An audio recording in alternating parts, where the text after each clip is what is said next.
are times that he will answer for you. But when he answers, it is not what it should be. You're going to be a miserable person because you could not wait on the instructions and wait for God to answer. Always remember that God knows what is best for us. We do feel we know what is best, but God knows the best that's for us. Now let's go to the next verse here. This is verse 13. And his servant came near. Now see, he did not want to go and wash. But thank God for the servants.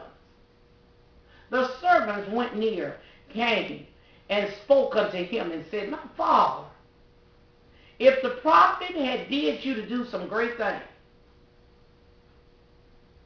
Now, if he had told you to do something great, would you not have done it? The answer to that is yes. Because in Naaman's mind, he already thought he was a great thing. And he was of great character.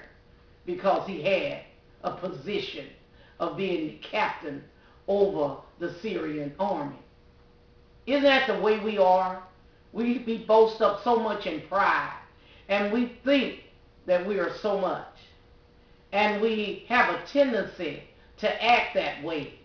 I've seen ministers and I've seen pastors and I've seen different ones in my time of ministry. And when they go into churches or they go in areas, they walk with such a proud look and they carry themselves a certain way.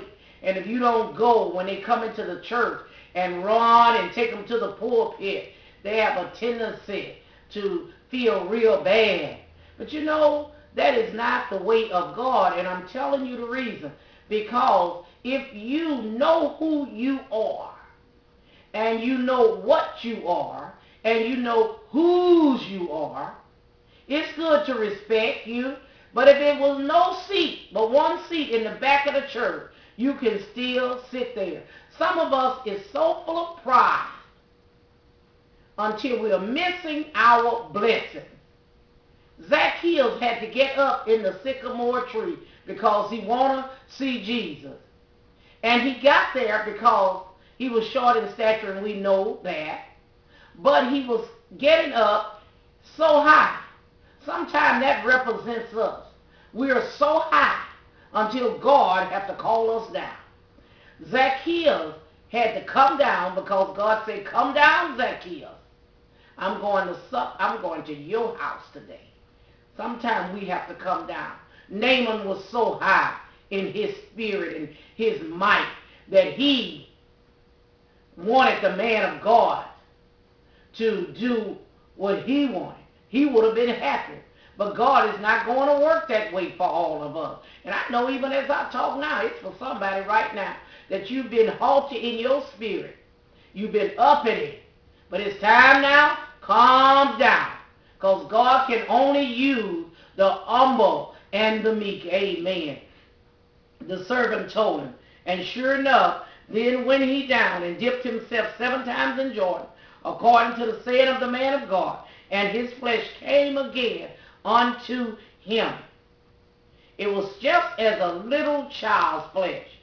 And he was clean. Now you see, by him being obedient, the plan of God that God had for Naaman's life was fulfilled. Why? Because he allowed God to have his way. Oh, I pray today that we are letting God have his way in our lives. That let him lead us, let him guide us. Let him take us where we need to go. I know we have our ideas and our opinions, but let us seek God. God, what is it that you want me to do? Where is it that you want me to go? Lord, let me be a light in a dark place. Let me be the child of God that you're calling for in these last and evil days. And sure enough, whatever the plan is you have for my life, let me fulfill it. Let me reach my destiny in Jesus' mighty name. Amen. And I thank God for each and every one of you. And I pray that you will write us. I pray that if you need prayer, call us. And until the next broadcast, that God may forever bless you and keep you. Amen.